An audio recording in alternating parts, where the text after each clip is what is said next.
planned that I believe will empower you to help teens overcome obstacles and achieve their dreams. Right now, if you are here on the call and you know friends, families that will benefit from this webinar, invite them to join right now. The link is ifedacademy.com/MTC.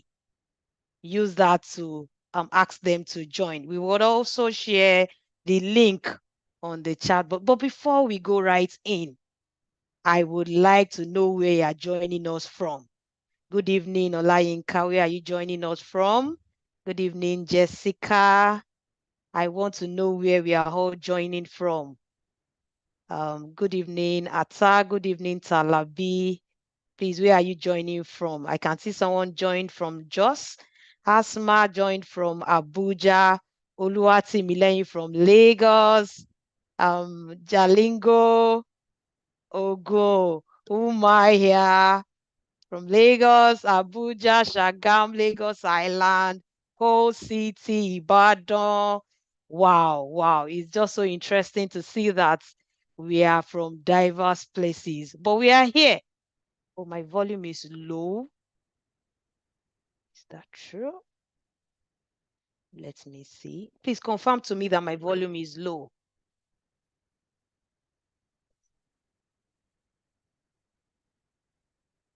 It's all right. So, I would also want to, oh, fantastic. Fantastic. Okay, so my volume is good. Thank you for telling me that. So I can see from Owerri, from Kaduna. Wow, wow, wow. Asana from Abuja. Thank you very much for joining in. Fantastic. Thank you, Olubumi. Thank you. I wanted to confirm that you can hear me. Oh, Uchechi is joining us from Abakaliki. Wow, I remember Abakaliki rice. Someone is okay. El John is joining from Jos. Wow, from Makodi. Yeah, so I would also want to know those of us that are already practicing family life in the Family Life Institute, or you just want to get started. Can I see your responses in the chat box? You're practicing already, or you just getting started. Fantastic. Hell, June, thank you. Yeah, getting started. So I'm seeing Judah Victor getting started. As someone is restarting, I'm seeing a team's coach, leader. Fantastic. So we are in the right place. We are in the right place.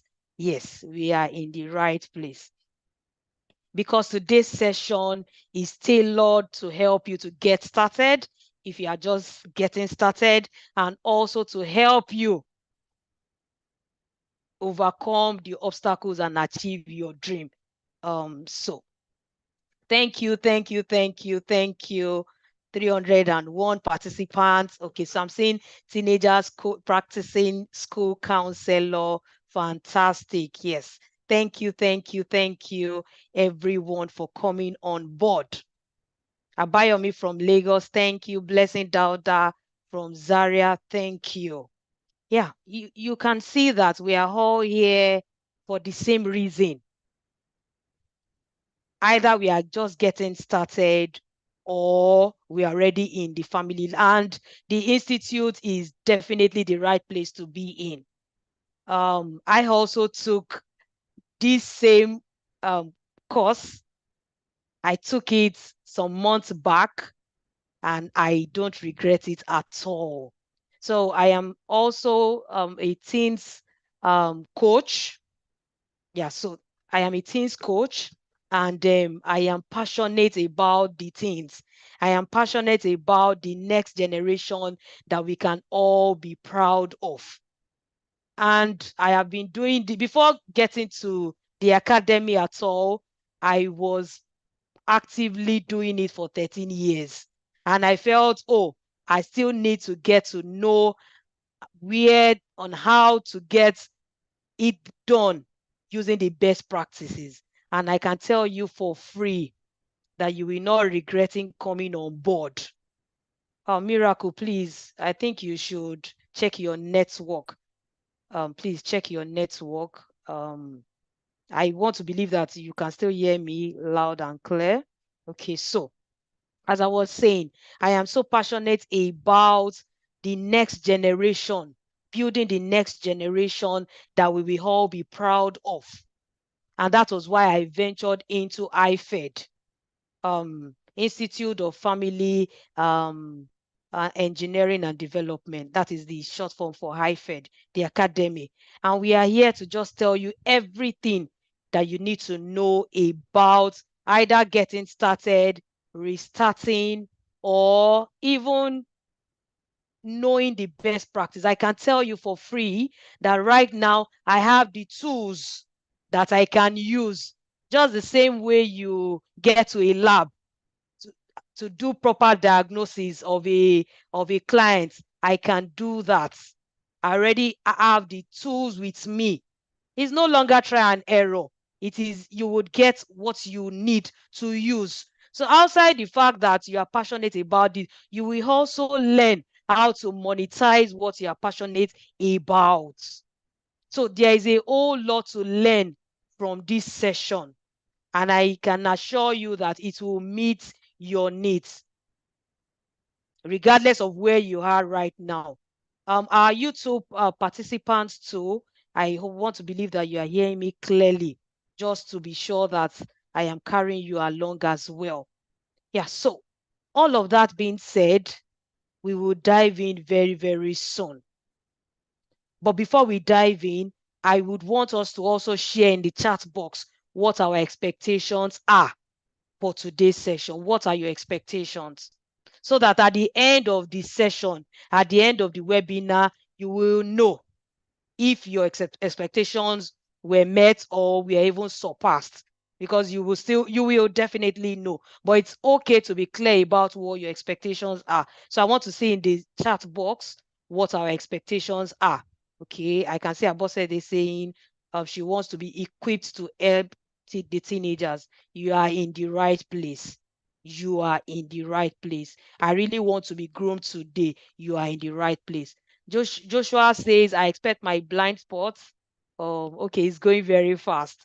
I want to be exposed to best practices in coaching teenagers. Yes, you are in the right place. To learn what it takes to be a teens coach, you are in the right place. I want to mentor teenagers, you are in the right place. Regardless of why you are here. I used to be a teens coach teacher, and I can tell you that you are still in the right place. So everything that you need for teenagers. And the funniest thing is that whatever you are going to get here would not only meet the needs of the teenagers, it will meet the needs of everyone you come in contact with. Because the truth is, when you use the tools the right way, you will leave people better than you have met them. Yeah. I want to be equipped with the best information. You are in the right place. You will be drilled. You will be given tasks that would help you be the better version of yourself. You would have a lot of tasks. You would practice you have enough things to practice with from time to time that would help you fan to flame whatever it is that you want to use it for. Mercy says, I want to improve my skills. Yeah, so all of us have our expectations, and I am very, very sure that when we are done with the session, you would tell me to my face that your expectations has been met or has even been surpassed. So at this time, I hope we are ready for what is coming next, because I will be bringing on board our coach, our one and only Coach Miracle, and is just let me be saying fire, fire, fire, so that I will know that we are ready. Fire, fire, fire, fire. Because the person I'm bringing on board is coming with plenty of fire. Okay, Kalu, thank you. Fire, fire, fire, fire, fire, fire, fire. Coach Miracle, we are bringing you in with fire. So, yes, thank you. I love this audience. Wow, this is beautiful. Coach Miracle, over to you, sir. Yes, I can see the fire and brimstone, right? And I'm excited to have that going right there. Let's keep that coming. I love the energy already in the house. Let's keep that coming as much as possible. This is a virtual event, so it means that I really unnecessarily can't see everybody. But if I see things going on in the chat box, then I know that we are all participating, we are all listening to the things that we are sharing. This is going to be one of maybe the most important 2 hours or less of your life. So please, as much as possible, I want you to be present here. I want you to um, give us your full attention because we are about to learn, unlearn, and relearn. Somebody rightly said that the illiterate of the 21st century is not the person who cannot read or write. Yeah, because that would be the illiterate of maybe the 17th century or the 15th century, the man who cannot read or write. The illiterate of the 21st century is the person who has refused, the individual who has refused to learn, unlearn, and relearn. Yeah, is the person who has refused to learn new things, unlearn old things that might no longer be working, and then relearn what they may have known but have forgotten. Yes, that's the illiterate of the 21st century. So I want to believe everybody here is poised up as I am to share and learn from each other as well. Okay, so I'll be sharing my screen right now. Um,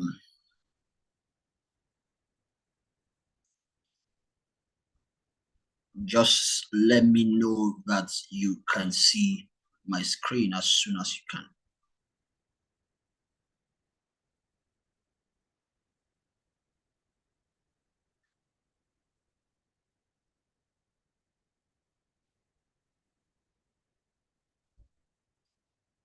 So can you see my screen, please?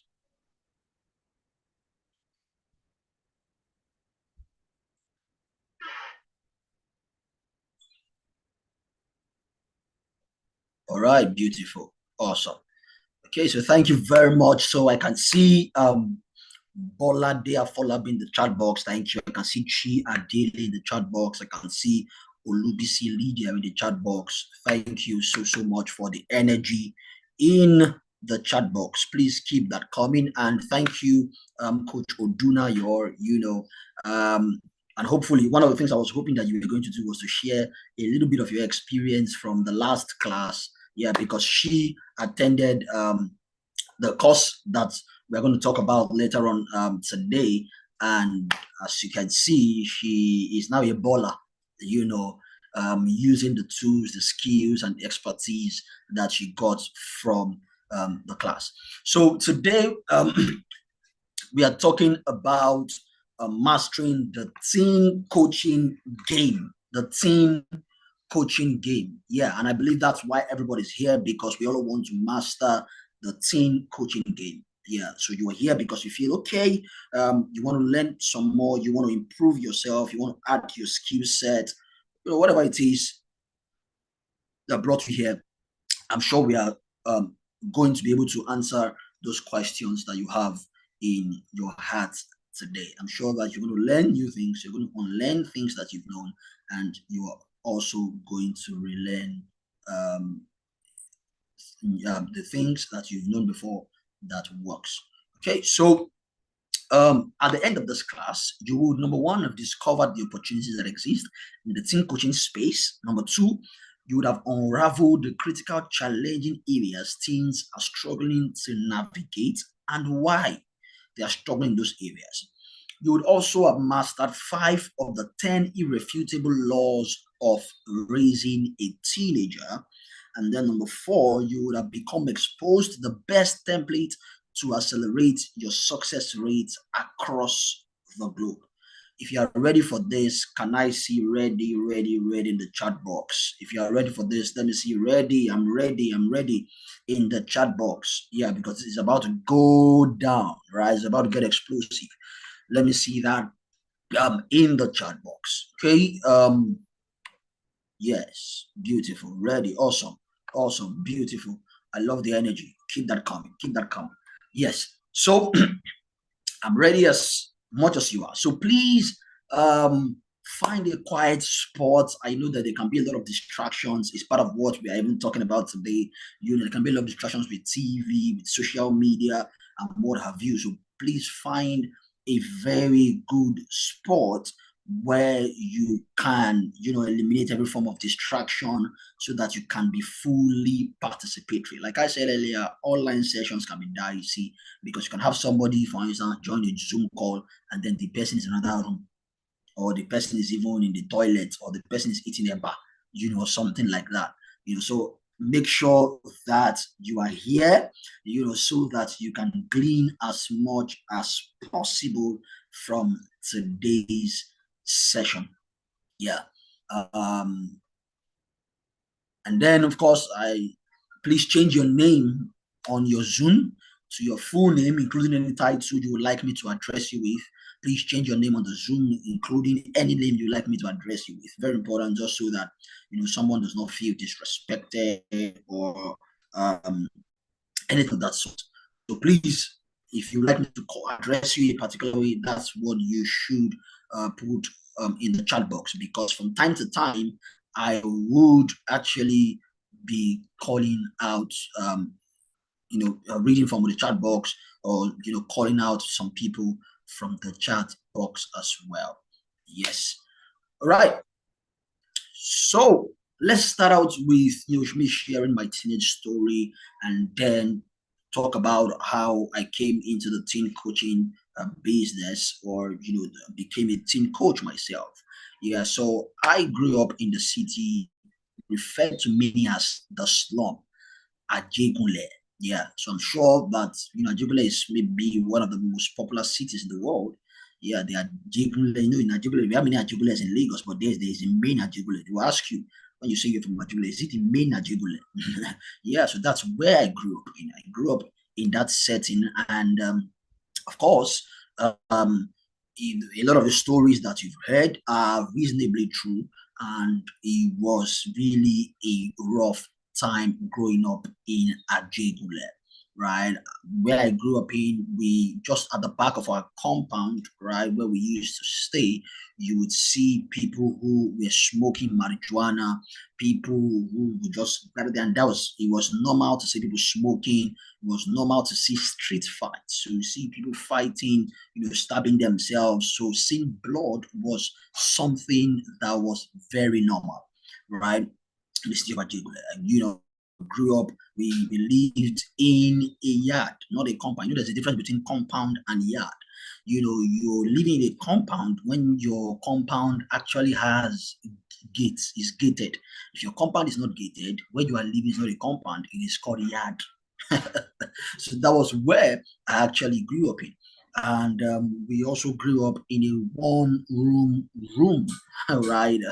We grew up in a one-room apartment where we were 8 in number, including my dad and my mom, and we all slept in that one room. That's the condition that I grew up in, right? But sometime around maybe the age of 15 or thereabout, I came into a setting. I was invited, by my older sisters to a meeting called Uncommon Man Network, right? I came to the meeting. In fact, I was somewhat a stubborn child or stubborn teenager when growing up, because they had told me about this program a number of times, but I'd refused to attend. I was like, okay, because the reason I refused to attend was because everybody was attending. I just liked to be the outlier, to be the person that is different, right?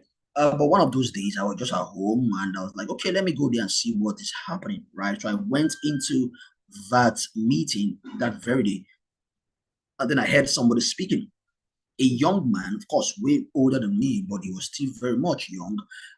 He was speaking, and I was, in awe of how he communicated, with so much depth, with knowledge, and all of that.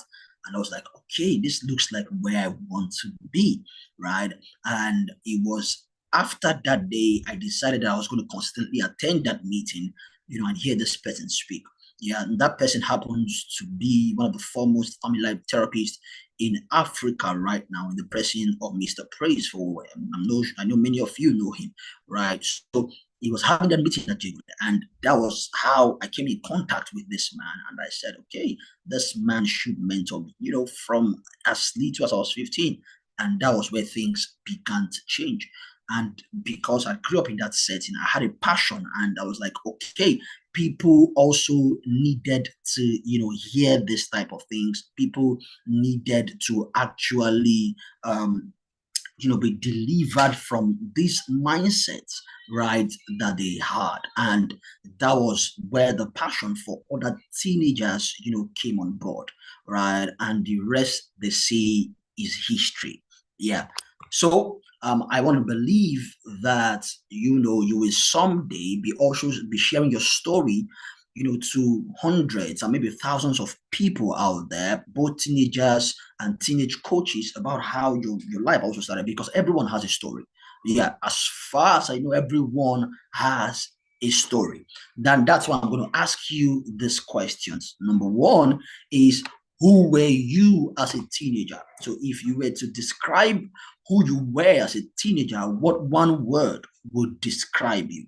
Was it timid? Was it courageous? Was it visionary? Was it addicted? Was it confused? Who were you as a teenager? Let me see some of those responses in the chat box. Who were you as a teenager? Who were you as a teenager? Yeah, so I want to read some of that in the chat box right away.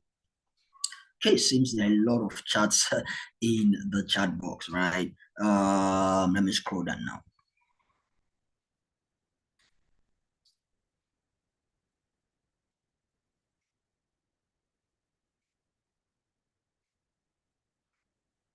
Okay, so somebody says, Chris. Okay, let me go a bit now.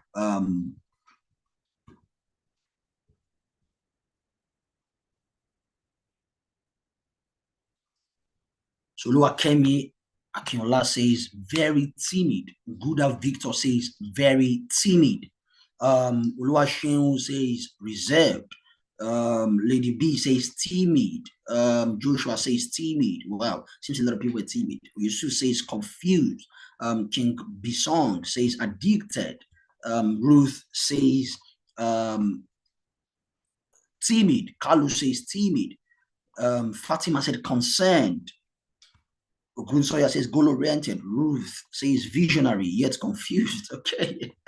Yeah, and we would see that the teenage years could actually be it could be a season of confusion, right? It could be a season of confusion because many times the teenage season is a season of transition, right? And every point of transition in anybody's life come with its own challenges. And the teenage years is not exempted from its own fair share of challenges. That is why it takes a level of skill to be able to understand it and then do something about it. Okay, so somebody said very stubborn. Oh, yeah. Beautiful. Okay, I was stubborn and rebellious. Somebody said lonely, visionary, but not serious, timid. I was between the two lines of timidity and stubbornness. Wow. Somebody said it's focused, determined, confused and courageous, timid, an introvert. I was visionary and fearless. Somebody said visionary, confused, and carefree.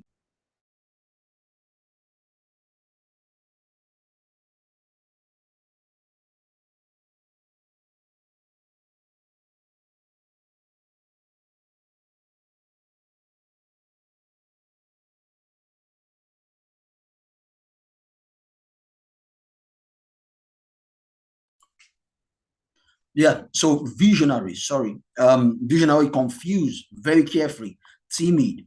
Yeah, so all of this, right? We could just go on and keep reading, these things. Yeah.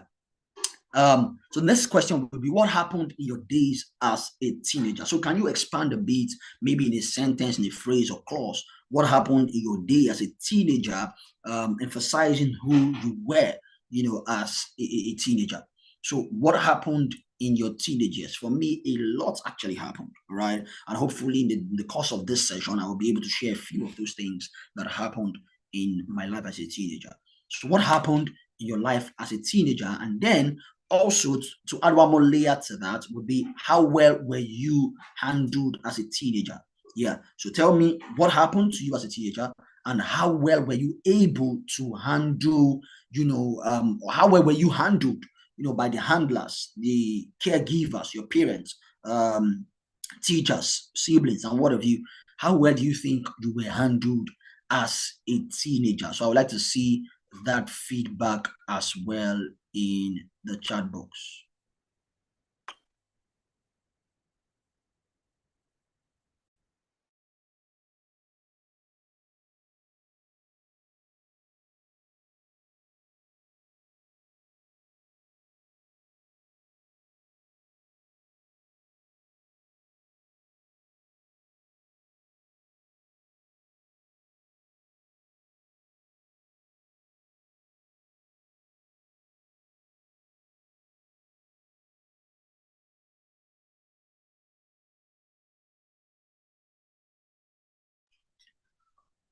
Yeah, so somebody says, I was concerned why my friends were rebellious to the teaching of their parents.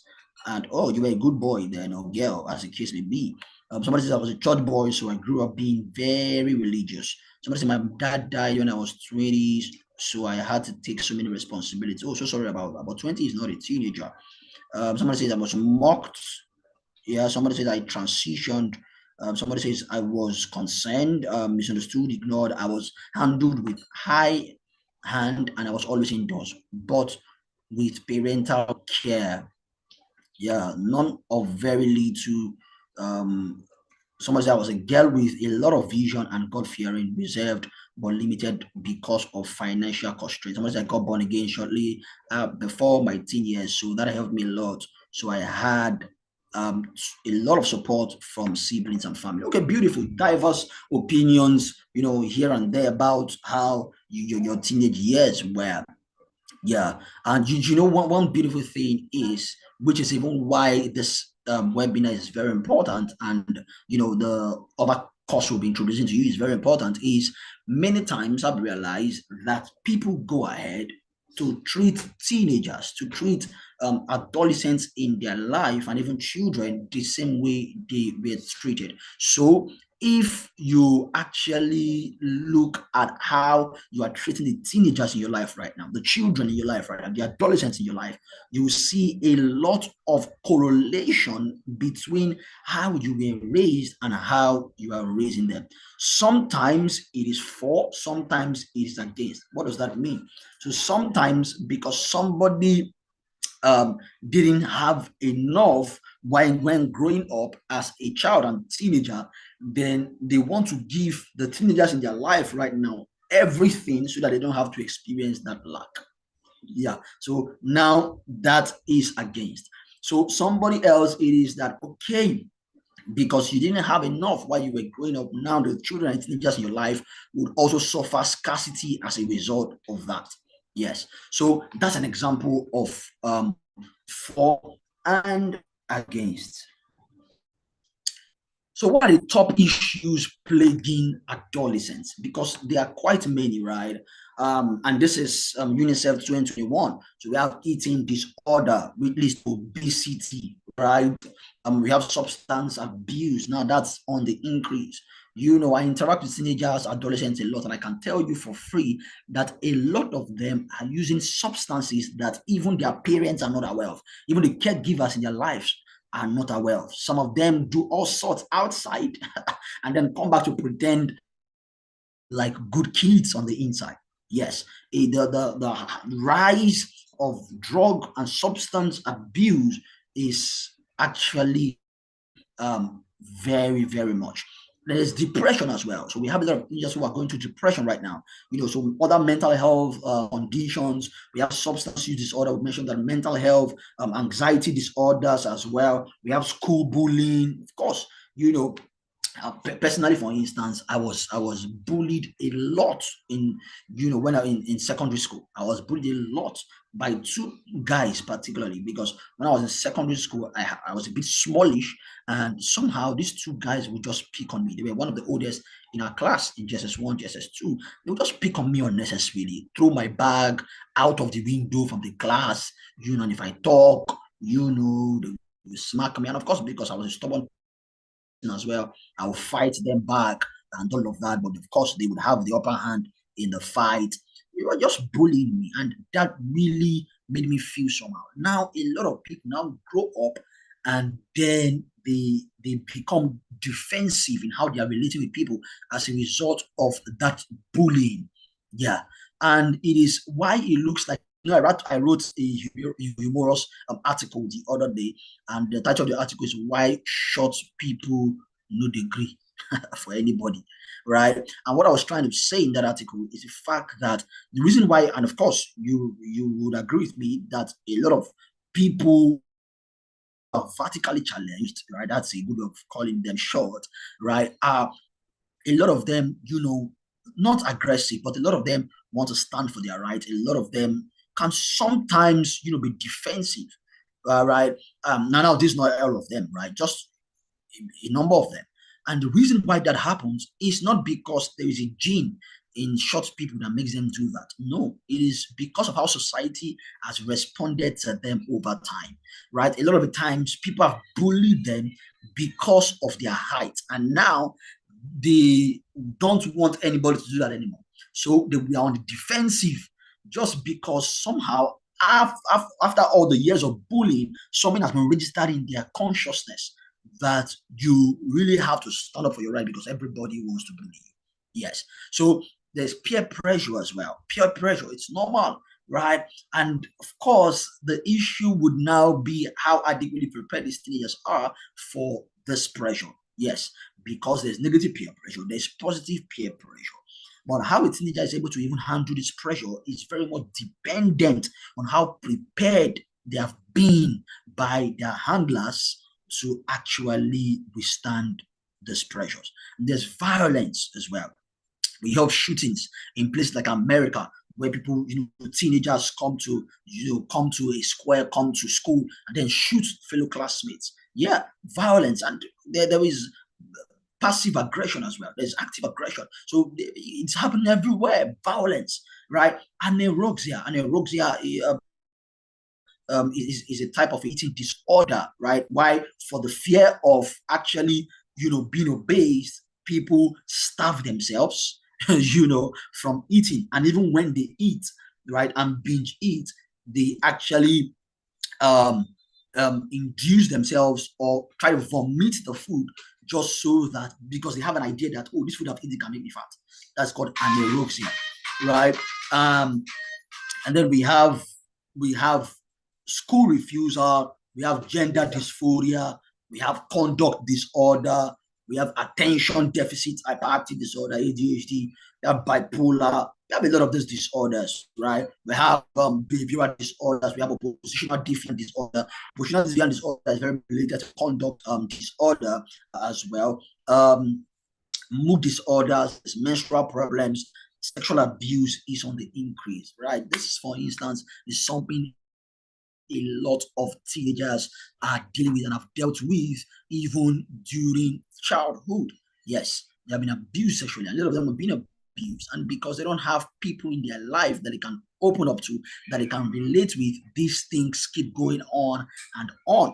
So we have behavioral problems in adolescents, as well.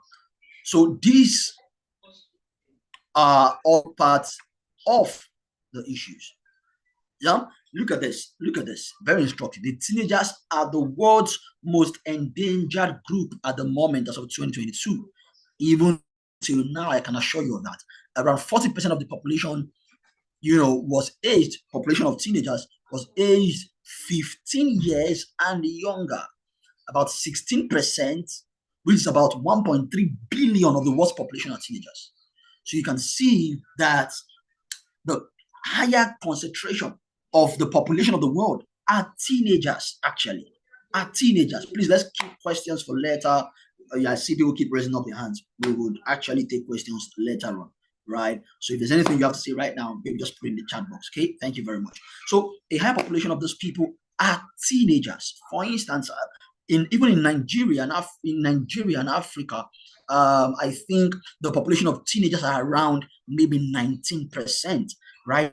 So it's even more concentrated. We have more teenagers in Africa and Nigeria than we have in other parts of the world. So it just shows you that a lot of people are teenagers, right? Gen Zs, Gen Alpha, the generation of Gen Zs and Gen Alpha constitutes, maybe, and millennials as well, constitute over 70% of the population of Africa. So it shows you that our population is young. But the question is, what are we doing about that? How are we guiding them? How are we helping them? What examples are we setting for them? Do we even have enough coaches? Do we have enough people who will adequately guide these teens so that they make proper and good life decisions, right? Because without the right guidance, have the capacity to self-implode and set the world ablaze. Yes, without the right guidance. So it's a crisis situation that we have in our hands. And that's why I'm so excited that we have 486 people on this call right now, listening to the things that we are sharing and taking the bull by the horn and saying, you know what, I want to be counted. I want to be among those that will cause the change in the next generation. Yeah, so I'm excited and I'm so happy that you have taken such decision. Okay.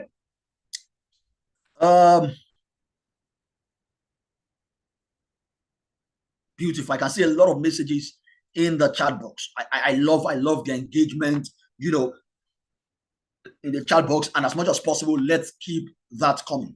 Now, what are the 5 core global teen challenges that require teen coaching? What are the core global teen challenges? What are these top teen challenges that require coaching? We'll look at them now. Number 1 is digital pressure and social media anxiety. Yeah, this one is obvious, right? So what's the challenge here? With the rise of social media platforms, teenagers feel the constant need to present a curated, perfect version of their lives. They might not deal with they might deal with issues like cyberbullying, fear of missing out, FOMO, and the pressure of maintaining an ideal image online. In fact, the advent of social media has actually increased things like depression, things like anxiety, emotions like envy. Yes, because I will give you a typical example. So while I was, when I was maybe finishing secondary school, and then you were telling your classmates, till we meet again, it was all tears, because you knew it was an emotional moment. Because I knew, and for most of us who are here, you are also in that category. You knew that you might never see these people again. You might never come across them again. Except of course you live in the same geographical location. It would be till maybe another 5, 10, 20 years from now. So you were really going to miss them. But right now, when teenagers are saying, bye till we meet again, they are even smiling and laughing because they know that, come on, nobody's really going anywhere, because we are still going to see. Yes, we might not see physically, but we'll see online. Yeah, we'll see on WhatsApp, we see on Facebook, on X, on Instagram, on Snapchat, TikTok, and what have you. So we are really not going to miss each other, right? And those times when you actually left school, you didn't know who gained admission immediately. You didn't know who gained admission 3 years after. You didn't know who bought a new shoe and who bought a new belt. You didn't know who traveled abroad or who is still in Ikorodu or somewhere, in the backside of Kano. You didn't know anything about that, right? So, because what you did not know did not affect you, right? Everybody was living their life. But right now, when people leave and any seeming progress they make they post on social media. Somebody buys a new belt and posts it on social media, buys a new shoe and puts a shoe, on social media. And then the classmate sees it, and there's some sort of pressure on himself, and it feels like, okay, I need to also get this type of shoes so that I can feel among. Right, that is what is called the fear of missing out. So there's a fear of missing out. I need to do what everybody's doing. I need to blend in like other people. Right, I need to blend in. Standing out for me is weird, so I just need to blend in. Right, so there is envy, and of course, people now. That's why things like fraud, internet fraud, and what I feel is on the increase, because young people, right, are being pressurized by their mates out there. I remember a teenager who was telling me how that all his mates were actually doing well financially. All his mates were buying iPhones, lodging in hotels. Ask me how old this boy was. This boy was only 16 years old. He was 16 years old, and he was feeling that pressure because all his mates were, doing better than he was. And he felt like going to school wasn't saving him much. So I had to let him know that with these things, you have to look at the bigger picture. You don't look at 6 months and 1 year. No, you look at what happens in the next 5, 10, 15 years from now. That's how you look at life, right? But these are the challenges and these are the realities of our teenagers. And why is this so? Unlike previous generations, today's teen grew up in a world dominated by digital platforms, right? So when you were born, there was nothing like phone, right? There was nothing like that. Right now, there is phone, there is social media, there are all sorts of technology out there. So that's why when they give birth to children, during my own generation and yours too, a lot of those children came with their eyes closed. Now they give birth to a child, the child comes out, his eyes are shining, right? Because it's a new generation, right? It's different right now. And I'll give you another example. So when I was growing up, and let's even assume that you wanted to watch pornography, right? Well, it was a herculean task to watch pornography. Number one, you needed to be in the middle class. Why? Because you needed to have enough money to buy, to have a TV and a DVD, and also to buy the pornographic cassette, or what is known as blue film. You needed all of that resource. And also, you needed to also pray and maybe even fast that while you put in that film, NEPA, which is known as the National right Electricity Power Authority, does not strike, does not seize light. Because if they seize light, it means that your cassette is stuck in the DVD. And when your parents come back, pray to God that NEPA does not restore power. And then, the DVD in those days, we start from last play and we continue. So you needed a lot of, multi-layer thinking and intelligence to even watch something as pornography. Now, the teenager of this age and time doesn't need all of that. By the click of a finger on his phone, he has access to 1 million pornographic sites. Those are part of the things that we are dealing with. Then how well can they concentrate when they have all of these distractions? Yes, that is why I tell people, this is one of the things this knowledge will do for you today, is that it will replace judgment with empathy. You would see that things are a bit different now, and I need to approach teenagers with a lot more empathy than I have given them so far. Right?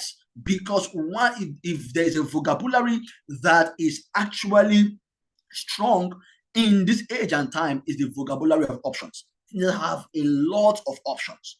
A lot of options. In fact, somebody rightly said that in the coming years, we might need to begin to employ distraction managers, right? People that would help us to manage distraction, because of the distractions are so many, right? That's part of what we are dealing with today.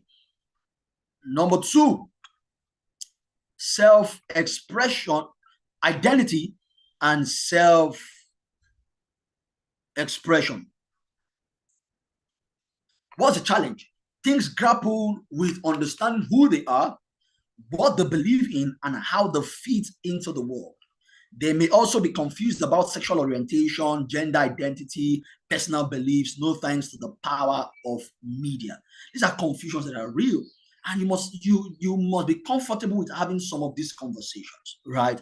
Because you can't be like the parents of the 18th, 19th, and the 20th century, right? Who would shy away from things like sexuality education and say, the only sexual education they will give their child is if a man touches you, especially the girl child, because our parents never sexually educated the boy child. It was only the girl child. They will tell the girl child, if a man touches you, you will get pregnant.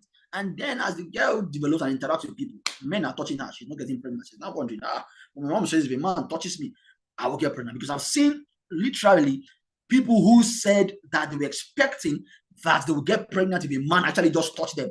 But they realized after a man touched them, they did not get pregnant. And they are wondering, is that my mom was lying? That was haphazard information. Because what haphazard information does is that it drives people to experiment. Because one of the highlights of the teenage years is experimentation. Teenagers are curious beings, right? Children and teenagers are curious beings. In the teenage years, teenagers move from curiosity to experimentation. They want to experiment. Okay, this sex they're talking about, let me see how it feels like. This smoke they're talking about, let me see how it looks like.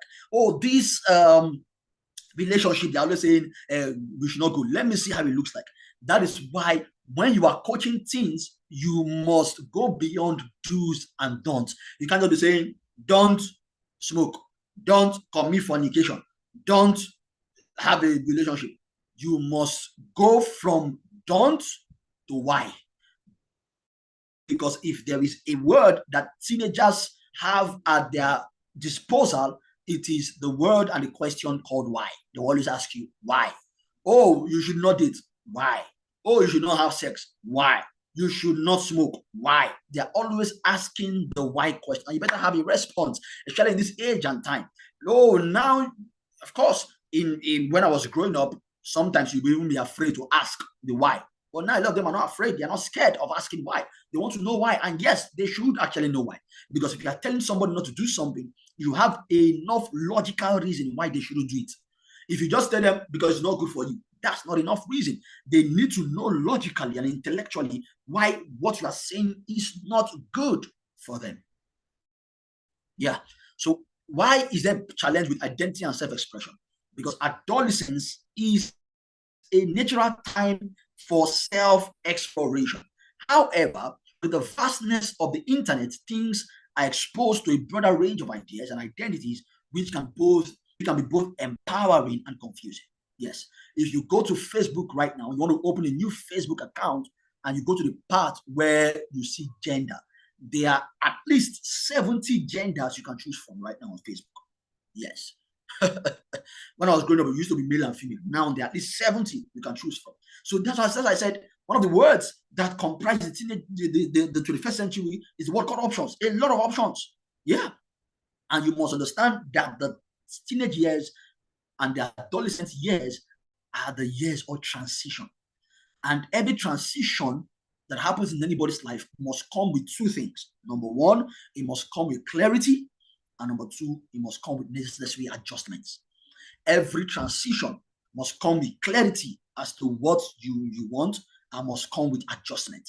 The reason a lot of people grapple with, good things, seemingly good things that are supposed to take them to the next level, and then, they make a mess of it is because they are not clear about what they want and they are not making necessary adjustments. Because let me tell you, good things can actually produce bad emotions. I'll say that one more time. Good things can produce bad emotions. Example, a good thing like promotion can produce a bad emotion. A good thing like having a new baby can produce bad emotions. We have seen mothers who have postpartum depression. After giving birth, they want to kill themselves and kill the child. Yeah, good things as even marriage can produce bad emotions. Yes, because if you don't have clarity and you have not made necessary adjustment, you would actually struggle in that transition years. That is why a lot of the gender dysphoria, a lot of people who now even begin to grapple with their sexual orientation and gender identity it usually happens in the teenage and adolescent years, because those are years of transition. Because they are beginning to feel ways that they used to feel before. Oh, somebody used to feel this way. Now they are feeling this other way. They can't even understand their bodies anymore. They're beginning to have sexual urges. They are beginning to have deepening voice. They're beginning to have, all of those secondary sexual characteristics. Now they are beginning to feel some type of way. So if their self-esteem have not been properly developed, they can be affected. Yes. Number 3, mental health stigma. Mental health stigma. Okay, let's see what's in the chat box. There's obviously a lot, and so let me read from the chat box. Just a few comments. Somebody says there's obviously a lot you are not aware of. Of course, right?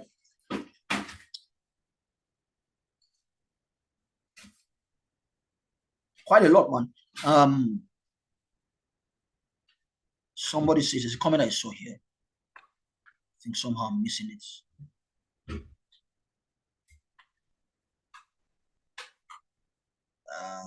There's a comment I saw. I'm trying to read. It just seems a lot, actually.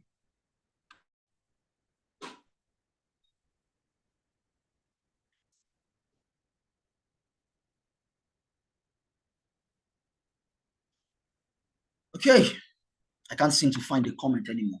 Yeah, but I like the interaction, like I said, in the chat box. Let's keep that coming. Yeah, someone said, okay, it's crazy.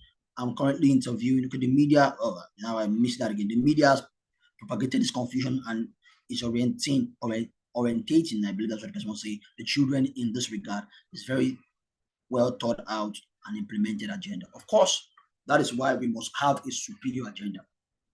Yes, how you defeat an agenda is to have a superior agenda. It's not to complain, it's not to whine, it's not to carry placard, it's to actually have a superior agenda. Yeah. So the mental health stigma also challenge. While awareness about mental health issues has grown, many teenagers still find it hard to express their struggles or seek help due to fears of judgment or misunderstanding. Yes, many teenagers still find it difficult to express themselves. They can't really tell their parents, their handlers, how they are feeling. The increase in drug use in Africa has also changed the dynamics. So there's a lot going on, like I said earlier, that a lot of people are not even aware of. A lot is going on. Yeah, a lot of things are dealing with mental health issues. I can't even tell you how many of these mental health issues teenagers and young people are grappling with at this time. And why is this so? There is still a generational divide regarding mental health. Older generations might have been taught to suppress or deny emotional challenges, making it harder for them to understand and empathize with their children's struggle. So there are two things. Number one is maybe more than even two. Number one is the fact that the older generation, right, they had a lot lesser to deal with than this generation. Like I said, they didn't have as many options as this generation have. So this is because of these many options that generation have, it is actually creating all sorts of mental health challenges, internal struggles that they are dealing with. Yes. Number two is the fact that this generation is more vocal. That is why if you haven't studied the different generations that exist, you might want to do a study, right? The baby boomers, the generation Y, which is millennials, the Gen Zs, and then the generation Alpha. You want to study each of these generations and what characterizes them. Yes.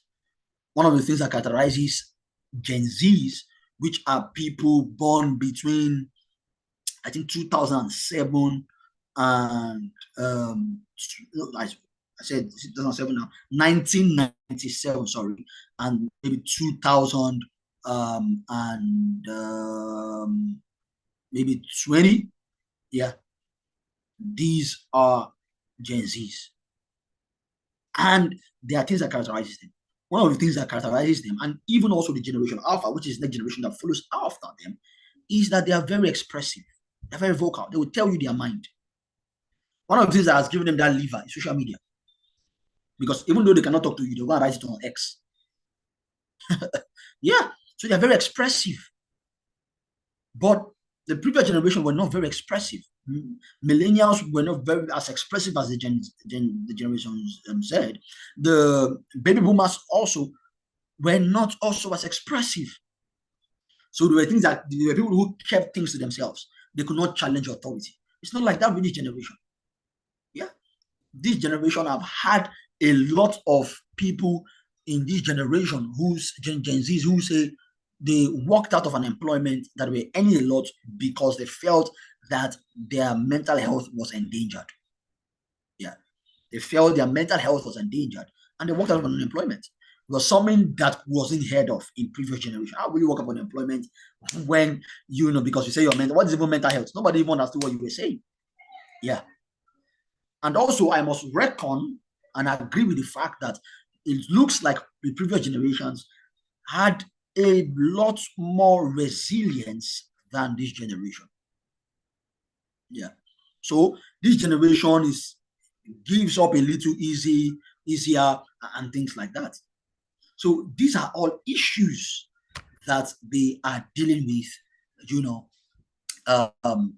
in this present generation. And then there's also academic and future pressures. Yes. What's the challenge? The competition for college admissions, scholarships, and job opportunities feel more intense than ever. Yeah. Many teens feel overwhelmed by the need to excel academically, engage in extracurricular activities, and plan for their future careers. So there are a lot of extracurricular activities right now you have to do alongside studying, and then the job market has changed. It is no longer like it used to be. When I was growing up, there were fewer options. Like, remember what I said? Options is actually a word that characterizes generation. Options. There were few options. If you were not a doctor, if you didn't want to become a doctor, you wanted to become an accountant. If you didn't want to become an accountant, you wanted to become an engineer. If you didn't want to be an engineer, you wanted to be a lawyer. If you didn't want to be a lawyer, which one again? That was all. Yeah. Those were the four major hotcakes. So many times, 90% of people wanted to be these four things. And then many 10% would, fall into whatever. But now it's no longer so. So now there are too many other options. So there's even confusion. Recently, for instance, I've had cases of teenagers, who I needed to work with, and adolescents alike, who I needed to work with to help provide them with direction for the next phase. They didn't even know what they wanted to do with their lives. Yeah. So why is this so? The job market and global economy are rapidly changing, making it seem like the stakes are higher for this generation. Yeah. Like what I said, many parents might not fully realize the amplified pressures or might inadvertently contribute to them with high expectations. A lot of high expectations. A lot of pressure from the parents. Number 5, what is this challenge? Communication barriers with parents. Yeah. Communication barriers with parents. What's the challenge? Teens often feel that their parents would understand or respect their feelings, leading them to withholding information or avoid deep conversations. Yeah, like I said, teens are very good at pretending. They can pretend, they can be who you want them to be when you see them, and be something else when and with people they feel more comfortable with. Yeah. So there's that communication barrier. Communication barrier. And one of the reasons this is so is the fact that a lot of parents are not real with their children. Number one, a lot of parents it ties into the previous thing I said. A lot of parents set a lot of unreasonable expectations for their children. Unreasonable expectations. Oh, in this our family, we must be this and we must be that and we must do this, which is not bad. Yeah. But then when the pressure becomes too much, and then you don't allow children to be children, you don't allow teenagers to be teenagers. You don't allow them to mingle with other people because you want to protect them. You feel like, if they mingle with other people, so something will go wrong. You are setting them up for failure. That's what you're doing. Yeah. A lot of parents will say, in my generation, I came first. I came first, all through. I came first. Every parent came first. The question is, who came second? Who came last? Every parent came first. Every parent was first. Who was Po? Like we call it in our local balance. Po is last. Who came last? Every parent was a virgin before they got married. All the children on the streets, who asked them? So we need to be real. That's what I'm saying. Yeah, from time to time, tell your children the challenges you also went through. The teenagers, the challenges you went through. Because that's how they can be real with you. When they see that you are real with them, they can be real with you. We call it self-disclosure in coaching.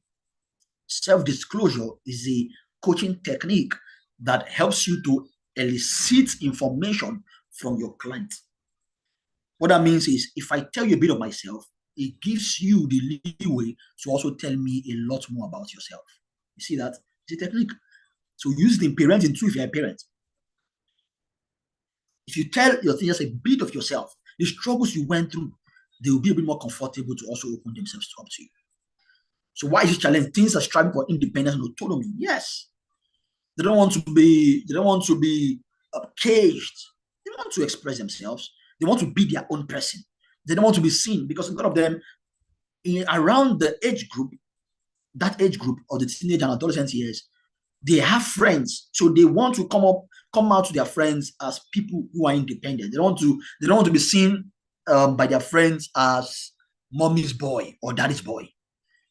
So you need to look for a way to give them that while still guiding them through. Because they are developing their own views, their own values, sometimes in contrast to their parents. They might fear judgment, disappointment, or conflict, so they choose silence or superficial interactions. Yeah. I think it was Mr. Pritzville that shared a story about how he went somewhere, and then a guy and the lady, the two parents came. I think one parent came to the other parent's house to visit, and then this boy, which was the teenager of one of the parents, and the girl, the teenager of the other parent, were communicating, and they said something like this. The boy said, let's assume that the lady's name is, let me look for a name now that will not be anybody's name. Is Bokoko. So the lady's name is, he says something like, Bokoko, I need you to give so that I shall be giving unto you. And then the girl says, good measure, pressed down, shaking together, and running over. Now, the parents of those children felt like, okay, our children are learning Sunday school. They are quoting Bible. Matthew 6:38. They didn't know that those children were actually talking about blowjobs. Right? So it was when Mr. President went to them after and said, okay, that's what you were saying. I know what you were saying. They now opened up. So the give is, if you give me a blowjob, I will give you back. Give, and it shall be given unto you. But then it will be given unto you in good measure, pressed down, shake it together, and run it over. So the blowjob will lead to sexual intercourse. Isn't that interesting? Yeah. So those are the 5 issues. So now we'll go on to the, but before then, okay,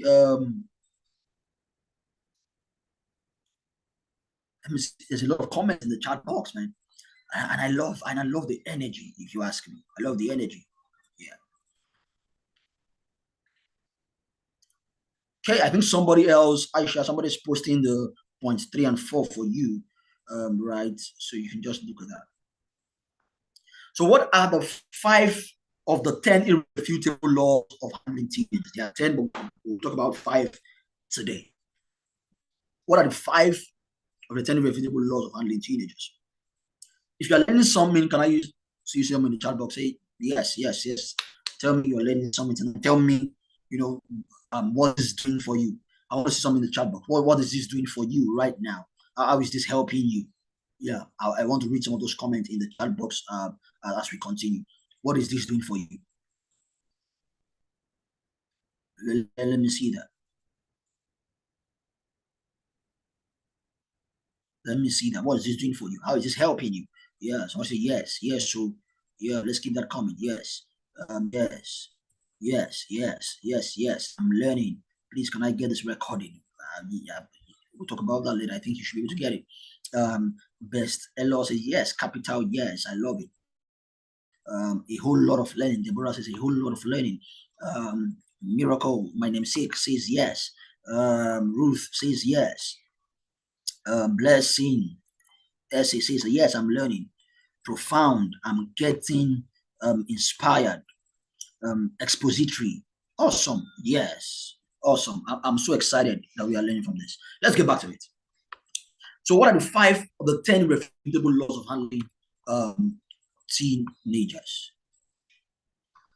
Number 1 is the law of identification. Now, please pay attention. The law of identification. What does this law say? This law says you can't engage a teen thinking like an adult. Yeah. You can't engage a teen thinking like an adult. You have to put yourself in their shoes. And that is what is called empathy. You know what? I see a lot of adults, I see a lot of parents, I see a lot of caregivers, and I see a lot of them lacking in empathy. Sometimes you are wondering, is it that you were never a teenager?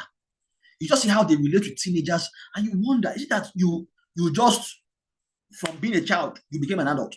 Didn't you also pass through the teenage phase? Didn't you also experience some of these challenges? Because some of us experience these things, but then we are not being empathetic to this younger generation. We are being too hard on them. We're not identifying that with the fact that some of us even did some of these things that they are doing right now. Some of us struggled with the things they are struggling right now. Yes, some of us even did worse than them. Yeah. And you know what? Some of us still turned out well. That's to tell you that, some of these teenagers will still turn out well. Some of them they're not lost cause. Some of them will still turn out well. So we need to think like them. That is called empathy. Putting yourself in their frame of reference, putting yourself in their shoes, thinking like they would think. Yeah. And that helps you to cut them some slack. Because when you were a teenager, you also faced some of these challenges. Yes. Some of you, when you were teenagers, you had crushes. Some of you, when you were teenagers, you were dating people your parents did not know about. Some of you, when you were teenagers, you were having sex. Some of you, when you were teenagers, you were watching pornography. Some of you, when you were teenagers, you were masturbating. Some of you, when you were teenagers, you were smoking or taking one drug, one hard substance or the other. Some of you, when you were teenagers, you were gambling. Yes, we are here. So we must begin to think like them if we want to help them. Yeah. Yeah. Because I think it was I'm trying to remember the name of this man now who said this.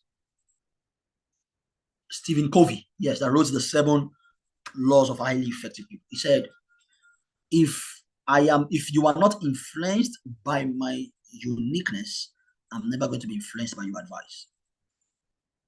Yeah. Let me say that again. If you are not influenced by my uniqueness, I'm never going to be influenced by your advice. So you only get a chance at changing people when you have, number 1, accepted them, and number 2, understood them. You cannot change anyone you have not accepted and you haven't understood. So tell me, what do you see? What do you see? I would like to see responses in the chat box. What do you see? Okay.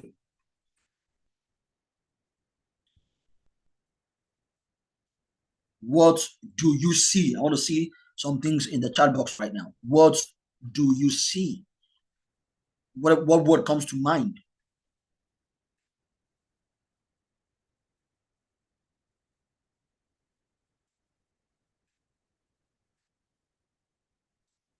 What do you see? Okay.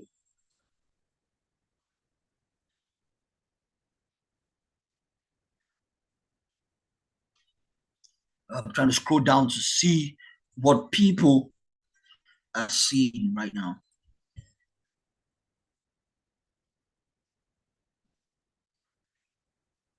Okay, somebody say vices, drug, romance, friendship,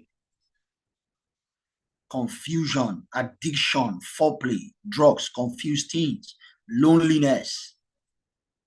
Thank God I'm a part of this program. I'm also happy you are. Teenagers doing things, doings, like we call them. Abused teenagers, drug abuse, tattooed body, immoral acts, unacceptable behavior, people exploring their sexuality with questions, trying to experience things for themselves. A teenager that needs help, arrogance, teenage, youthful exuberance. I see sexual preferences, being wayward, lost cause. Ha! What is a lost cause? Are you serious? Sexual perversion, a confused teenager. Nobody's a lost cause. So I see, as long as there's life, there's hope. Yes, as long as there's life, nobody's a lost cause. Okay, so what do you see?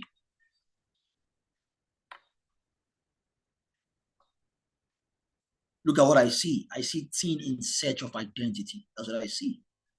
Yeah, because perception determines reception. Let me say that again. Perception determines reception. How you see a thing will determine how you receive it. How you receive it will determine how you relate with it. So perception determines reception. Reception determines relation. Perception determines reception, and reception determines relation. So how you see a thing will determine how you relate with it, or how you perceive it, and how you perceive it determines how you relate with it. So what do you see? What I see are teens in search of identity. You know how this is different from the person who says lost cause, for instance, or the person who says um, waywardness. What is different is that when I say I see teens in search of identity, I see hope. So I see that, okay, if I can provide these teens with identity, I can help them get better. I see it also means business opportunity. Okay, how can I get them so that if I get them, of course, I'll be rewarded for my work. I'll also make more money. Yes, that's what is different between seeing them as a lost cause and seeing them as people in search of identity. Number 2 law is the law of flexible expectations. The law of flexible expectations. You can't impose yourself on a teen without understanding his developmental traits. Remember what I said? If you can't be influenced by my uniqueness, I'm not going to be influenced by your advice. Yes. So if you want to have a chance at influencing me to change, you have to first of all accept me for who I am, and then understand me, why I act the way I act, before you have a chance at changing me or influencing me to change. If you are just trying to influence me to change without first of all accepting me and understanding me, you will do a very bad job at it. That is why empathy must be at the very core of coaching. Empathy must be at the very core, at the very foundation. Because let me tell you, if as a coach, you have all the tools, all the expertise, you know all the things people need to do to get out of 1, 2, 3, 4, 5 things, whatever it is, and you don't have empathy, you will achieve very little results. You will see people come to you, you will see them not change, you will see them not make better life decisions. You will now wonder to yourself, why is this not working? No, there is no problem with the coaching tools. There's only a problem with your heart, with your empathy. Empathy must be at the very core. Yes. So you can't impose yourself on the team without understanding straight. Because you understand it is on 2 words, under and stand. Yeah. So it means that for you to really understand teenagers, you need to stand under them. So I also say this way, for you to understand teenagers, you have to understudy them. You have to become their student before you become their teacher. You have to stoop to conquer. The question is, how well do you know your teenagers if you're a parent? How well do you know your teenagers if you're a caregiver? If you're a coach, how well do you know the teenagers they bring to you? Yeah. So that is why when a teenager comes to you, the first thing you want to do is to study them. It's not to start, telling them all the 52 laws of change that No. So study them. Who is this person? And it's part of what we will be learning in the certification course. We will be learning how to really diagnose people, how to get to understudy people, get to know who they are. Yeah. Before you can now profile solutions. Very, very important. What are the expectations of teenagers? One of them is independence. I've said that before, how much they need independence. A lot of them need independence. Yeah. Or at least interdependence.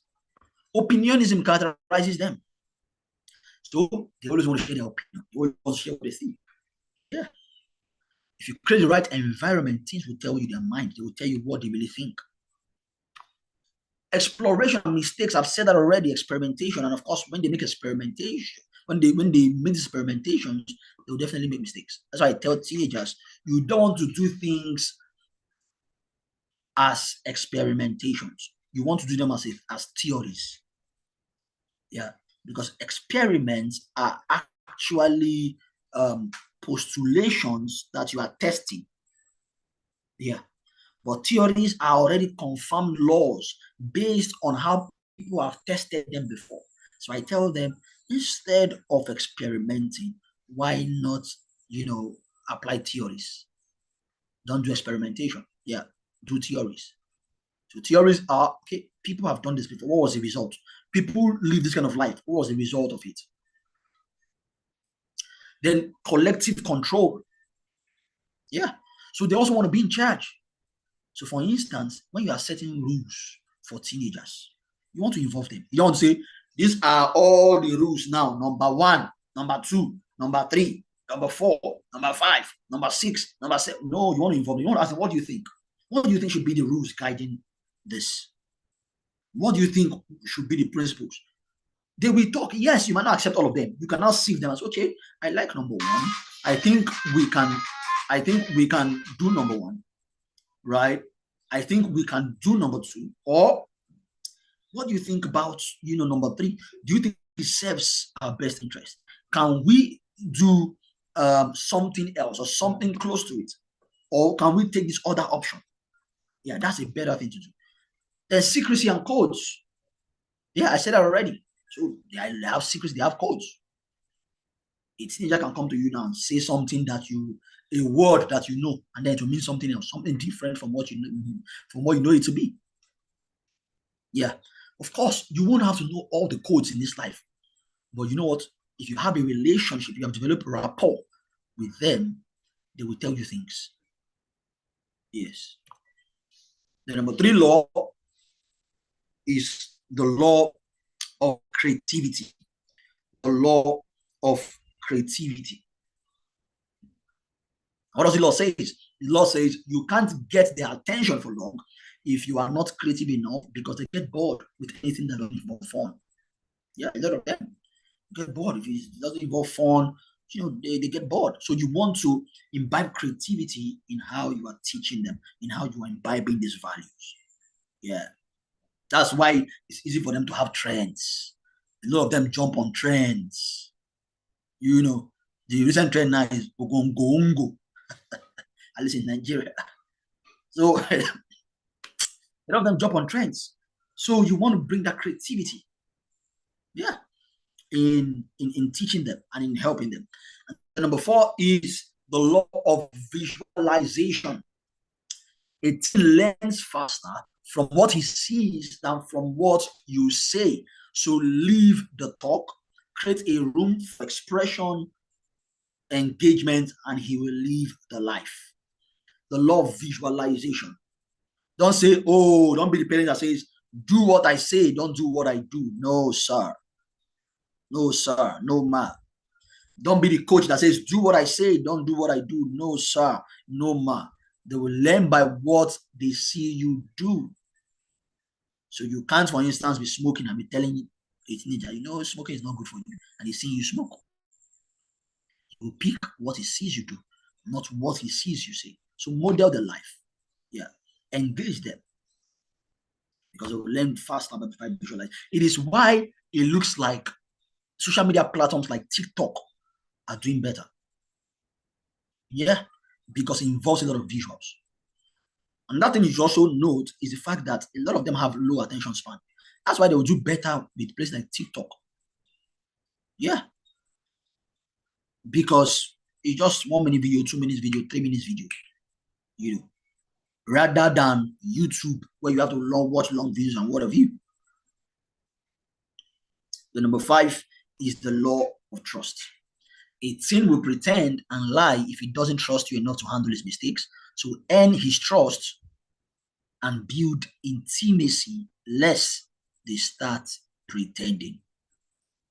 You don't want to have a pretending teenager around you. It is better for a teen to be making mistakes and be open to you so that you can guide them than have them pretend and give you false belief that they are well behaved while they are doing things contrary to the values you are teaching them behind. Yeah. Because let me tell you, the reason a lot of teenagers lie is because adults in their life cannot handle their truth. So lying for a lot of teenagers is communicating, you don't have the capacity to handle my truth. So I would rather lie. And I'll give you a typical example. It's even why a lot of children even lie, right? Because for instance, a child does something and you ask him, Junior, did you do this? And he says, yes, mom. Let's say he stole meat on the pot. Did you steal meat on the pot? Say, yes, mom, I stole meat on the pot. And then you punish him for stealing meat on the pot. Yeah.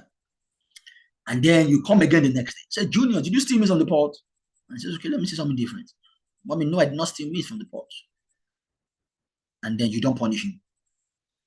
What you have communicated to him is, oh, I can get away with things when I lie, and I will be punished when I say the truth. So you are communicating subliminally to him that lying is more rewarding than truth, speaking the truth. That's what you are communicating to him. Yeah. So from that day, he will begin to lie.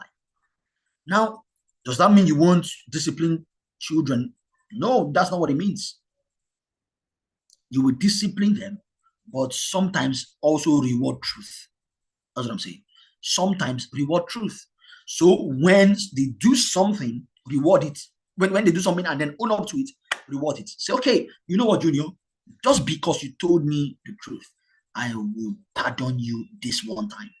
But if you do that again, this and this is going to be the punishment. But see that you always punish truth and set free lies. You have empowered them to become liars. Yeah. Because I tell people, if you want to reap trustworthiness, you have to sow trust. Yeah. To reap trustworthiness, you have to sow trust. Sow trust if you want to reap trustworthiness in children and in teenagers as well. Okay. So now here comes the big question.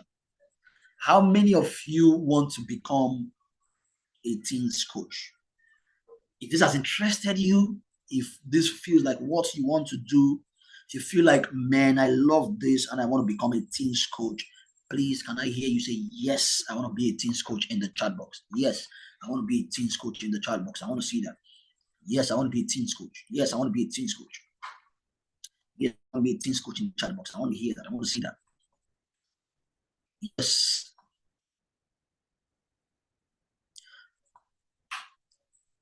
Yeah, let's keep that coming.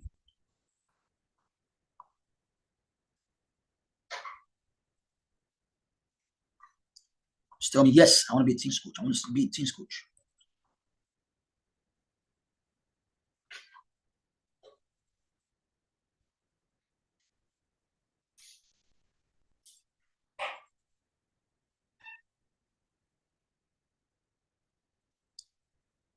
Okay, I'm trying to scroll down to read all the comments. So let's keep that coming. Yes, I want to be a teens coach.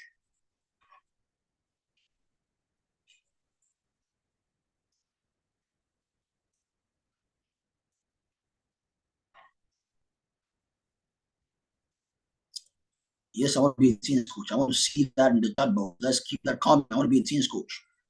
Okay, I'm ready. Yes. Somebody say, okay. Yes, yes, yes. Yes, I want to be a teens coach. I want to become a teens coach. I do. Yes, yes, yes. Yes, I want to be a teens coach. Yes, yes, yes. Oh, I love the energy. Yes, I want to be a teens coach. Let's keep that coming. Yes, a lot. Yes. Okay. So let's wrap this up. So teens coaching or teen coaching is a global need for the following reasons. Number one, the rising mental health concerns. We've said that already. There's a rise of mental health concern in the world right now. That's why we need you. We don't have enough, a lot of that. In research, sometimes it's one time back that we had just 300 psychiatrists, to the millions of people dealing with mental health issues in Nigeria. That's not enough. So we need palliatives. We need people who will help these teenagers to deal with these various issues they are dealing with. Another reason we need teen coaches globally is acceleration of technological, and social challenges. So we talked about the issues surrounding technology, technological advancement, and what have you, and how we need teens coaches at this point to guide these teenagers to create interventions that will help them. Another one is globalization and cultural integration. So the world is interconnected right now. It's called the global village, right?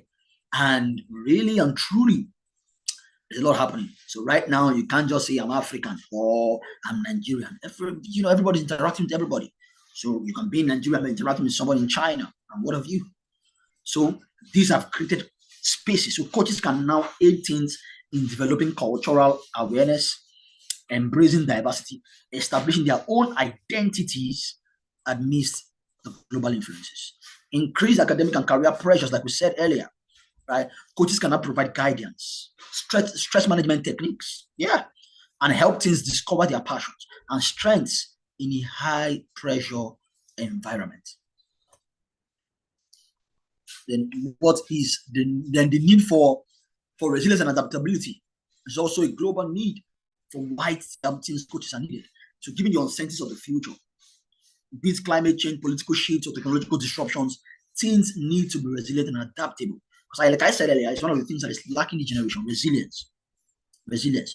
So it is why a lot of teenagers and Gen Zs give up very easily. You see them live once there's any little pressure or dissatisfaction about with life, they quit. Whether it's relationship, whether it's work or job or what have you. So as a coach, you can help them develop these critical life skills, ensuring they are prepared to navigate unforeseen challenges and capitalize on opportunities. What is coaching? As we begin to round off, ICF, that's the International Coaching Federation, defines coaching as partnering with clients in a thought-provoking and creative process that inspires them to maximize their personal and professional potential. The process of coaching often unlocks previously untapped resources or sources of imagination, productivity, and leadership. Yeah. A lot of people call themselves coaches, but when you look at what they are doing, you know that it's not coaching they are doing. Yeah. And I'll just give you one or two examples. Number one is that coaches don't tell clients what to do. Number two, coaches don't give advice. If you're an advisor, that's the fair coach. You're not an advisor. Yes, there's a process in coaching. Of course, I can't teach you that now. That's why you need to sign up for the Teens Coaching Certification course. So, but let me just teach you this. What's the coaching process? Number one is you need to create rapport, developing a relationship. Very important. Like I said, rules without relationship will lead to rebellion. Yeah. So you need to develop a relationship, develop rapport. NLP, the principle in NLP, that's the neuro-linguistic programming, says in the presence of rapport, anything is possible. Anything is possible. Yeah. Create rapport. Number two, administer assessments. Preferably a data-driven assessment in understanding the root cause. Because it's what is called root cause analysis. Because sometimes the problem is not the problem. Somebody comes to you and says, I'm dealing with masturbation. Masturbation might not be the problem. The problem can be self-esteem. Yes. But if you don't do root cause analysis, you will never know that the problem is not actually masturbation, the problem is self-esteem. And you'll be trying to solve masturbation and realize that I've been working with this person for months, I'm not seeing results because you are only dealing with the branches and the fruits. You're not dealing with the roots. As Rumi said, stop searching amongst the branches what can only be found in the roots. Let me say that again. Stop searching among the branches what can only be found in the roots. Root cause analysis. Then number 3, review reports and establish mutually agreed upon goals and objectives. So you need to review reports. After administering assessment, you want to review the reports. Write a report. So that's part of what we teach you in the teacher coaching certification course. We teach you how to write standard reports. And then, how to also do debriefing sessions with your clients. Yeah. So you need to agree and establish on mutually agreed upon goals and objectives. And then finally, to establish and develop an implementation plan or a treatment plan or an intervention plan, as the case may be. You will see that this is written in an acronym called CARE, C-A-R-E. Yeah. So, in this course that I'm introducing to you tonight, you will learn the inner workings of the adolescent brain. Yes. There is the way the adolescent brain works that is different from the way the adult brain works. You will learn that fully in the class. This is what is called the adolescent brain. You will learn tools for diagnosing adolescent behavior and strategies to maximizing their potential. You will learn how to understand adolescent love maps and to strengthen bonds with parents as well. You learn techniques for healing the inner child in adolescents and even yourself. Because one of the things that have been very profound in the coaching program is even coaches get healed themselves. Because physicians, you need to heal yourself, man. You can't give what you don't have. Yeah. So hurting people will hurt people. Hurting coaches will also hurt people. So we will also help you to heal. Then you also learn the ethics of adolescent coaching. You also learn what is called Piper tools, parental involvement, psychosocial awareness tools. These are very powerful tools. Tools that once you apply, you see instant results. You see the problem areas. You identify what the teenagers and the parents need to do. And then it makes your work very easy. We must become scientific in our approach. We must no longer depend on native intelligence. You also learn effective coaching frameworks and interviewing styles. Yeah. And sometimes people will say, "Oh, you're a therapist." People just think, "Oh, when you are sitting in a coaching in a coaching room with your clients, all you are doing is just talk." I say, "Is it not just talk?" That's why sometimes when you charge them, they say, "Is it not just talk?" I said, "No, it's not just talk. It is structured, systemized, and scientific talk." Yeah, because there's what to say, how to say it, when to say it. These are all things you get to learn. Yeah, it's how to ask questions, for instance. It's how to elicit responses, for instance. These are all things that you get to learn. Then conducting teens introductory assessments, helping parents and adolescents master their emotions, managing adolescent traumas, triggers, and stressors, crisis counseling techniques, tools and therapy for handling various crisis situations, and a lot more.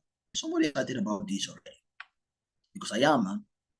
The teen coaching results model is comprehensive assessment to accurately diagnose the real issues, review session to clarify any challenge with their professional report, and then parenting impact and psychosocial assessment. That is Piper results coaching sessions. So data has constantly shown us that at the root of many adolescents are ignorance of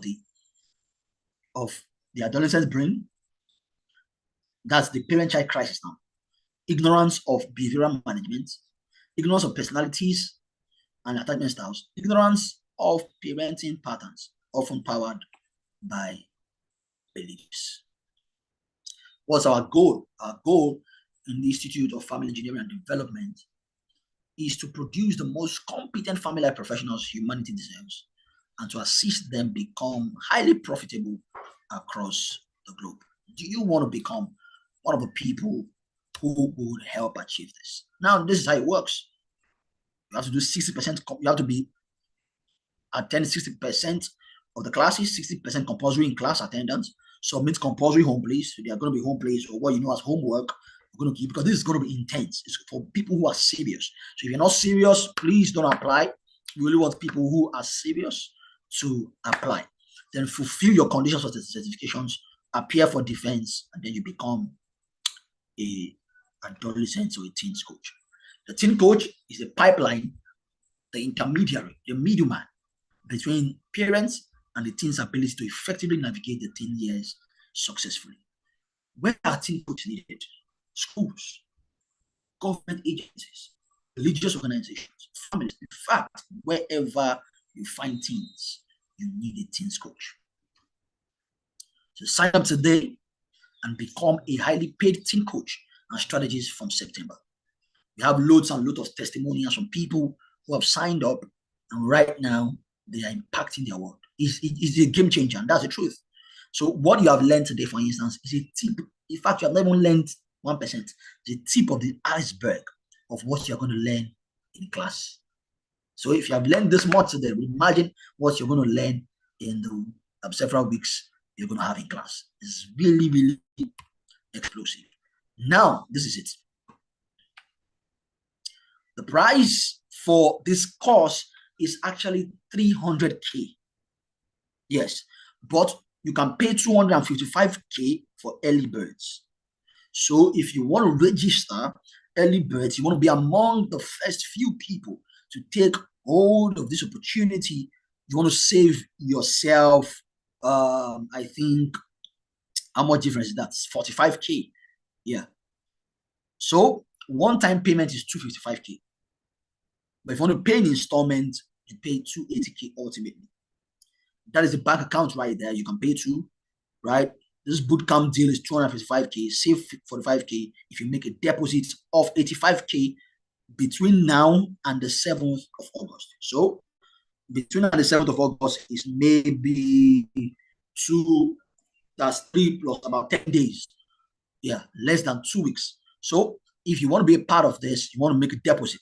You want to say, okay, you know what? I don't maybe have all the 300K or the 255K, but I want to make a deposit right now of 85K so that you know I'm serious and I'm going to take this course. Please, you want to go ahead and do that because class starts on the 7th of September 2024. That's, say, approximately 1 month from now. So the biggest question in today's class is, are you going to be among the few who are going to say, you know what, let me take this a step further. Let me garner and gather all the necessary information, tools, exposure, expertise that I need to actually become effective in helping teenagers because I'm really passionate about this. Yeah. Because, ladies and gentlemen, passion is not enough. You must acquire skill. If you enter an airplane right now, you won't ask the pilot, how passionate are you about flying planes? What you are concerned about is how skillful he is in flying planes. If you go to a doctor, you will be concerned about how passionate he is about saving lives. No.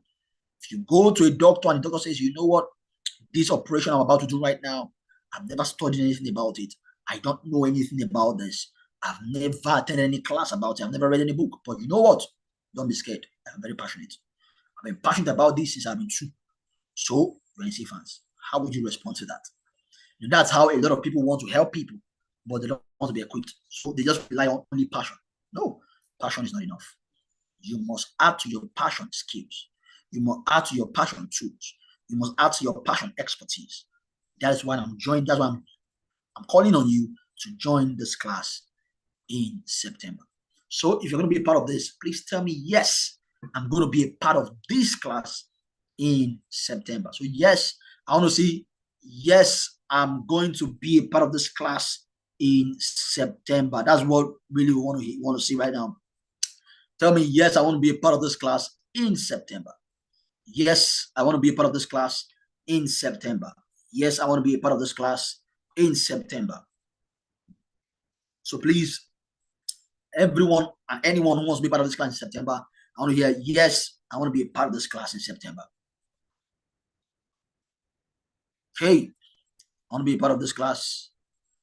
Somebody says the price is more than my university fees. You know, when we will talk about things being expensive, what I ask them is compared to what? And they will say, if education is expensive, try ignorance. Yeah. So compared to what? See, nothing is expensive, nothing is cheap. Everything is perceived value. Everything perceived value. Nothing is cheap, nothing is expensive. That's why what you call expensive, other people pay for it. What you call cheap, some people don't. Some people think it's expensive because perceived value. Somebody, for instance, can spend 100K to buy a shirt, but cannot spend 20,000 to buy a shoe because to him, shoes or shirts are more important than shoes. It's perceived value. So, if you want to back up your words, you have said, I'm passionate about teenagers. I'm passionate about it. I want to help teenagers. This is where to prove that you are really passionate. Because Dr. Mike Murdoch said, the proof of desire is pursuit. The proof of desire is not lip service, it is pursuit. So if you are really passionate about helping teenagers, we'll see it in your commitment to doing this. You know what? The truth is that this is only an investment. That's the truth. You can take this to the bank. It's an investment. The money, for instance, I've made with teens coaching is nothing compared to the money, to any amount I've paid attending any course or class. Nothing compared. It's incomparable, honestly. And it's part of what you will be learning in class, even how to make money from teenage as well. Okay, so I get a lot. I see of yes in the chat box. So go beyond the yes and take action. If you want to learn more about the teens coaching program course, you can visit the website. That's Instagram. You can send an email. That's the email address as well. As a phone number, WhatsApp enabled, so you can send a message, whatever it is. If you have questions, whatever it is, you want to ask questions, you want to make an inquiry, whatever it is, please reach out to the number, send an email, and we will be waiting for you. So thank you very much for listening. I hope that you've gotten value in this short session that we have had today. I think it was Ralph Waldo Emerson that said, we are related, we can meet. And I believe we are related. That's why we have met on this platform. Thank you and have a wonderful time.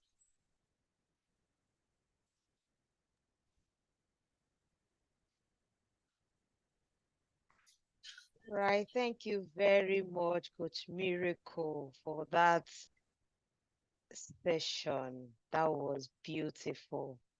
Yeah, so let me see on the chat box our emojis to really show that we got so much value from today's session. Let's see the emojis coming in. Thank you everyone for coming. Thank you for being here. I'm sure that you see from the chat box that a lot of people got value. And it's one thing to just to be a teens coach. It's another thing to be a teens parent. Hmm. And I am a living witness to everything that Coach Miracle has said because I've been through this process and I know the value I got for the investments.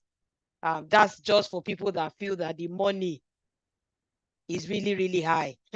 When you see real life scenarios, you will know that it is worth the money, it is worth the investment.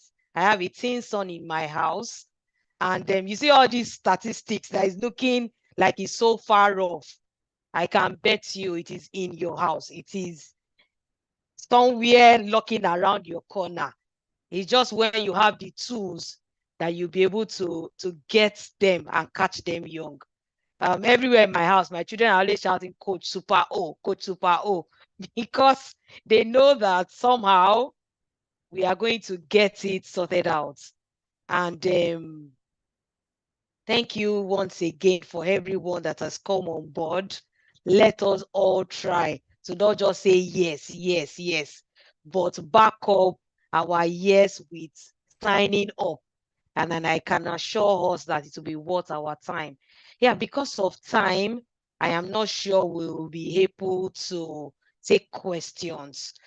So you will direct the questions to the WhatsApp number and the email address on the chat box, and we will get back to you as soon as we do that. In addition, you can just start making payments in bits so that you can join the next cohorts, and you can also be part of the change, and so that you can also empower the next generation we can all be proud of. Thank you very much, and good night, everyone.